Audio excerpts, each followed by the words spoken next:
అలాగే ఇందులో ఏంటి అంటే పొడుపు కథలు ఉన్నాయి, సామెతలు ఉన్నాయి, సూక్తులు ఉన్నాయి. ఇదేంటంటే వసుంధర పబ్లికేషన్స్ వాళ్ళు ఏమంటారు దాన్ని పబ్లిష్ చేసిన పుస్తకం అనమాట. ఇది విజయవాడలోది. ఇందులో ఏంటంటే కొన్ని సూక్తులు కూడా ఉన్నాయి.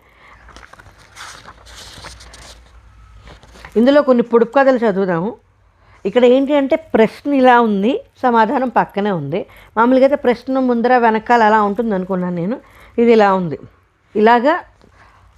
ఇలా మొదటి ఇక్కడ పొడుపు కథ ఉండి సమాధానం కూడా ఇక్కడే ఉంది. ఇలాగ కొన్ని పొడుపు కథలు, కొన్ని సూక్తులు, కొన్ని సామెతలు ఉన్నాయన్నమాట. నేను అన్నీ చదవను, ఎందుకంటే ఏకంగా ఇది ఎన్ని పేజీలు ఉంది, 64 పేజీలు ఉంది. 64 పేజీలు చదివితే మీకు చిరాకు వస్తుంది.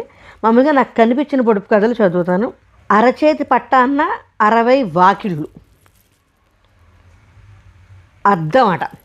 అదే చూడండి, అరచేతి పట్టాన 60 రాత్రులు అంటే జల్లెడు.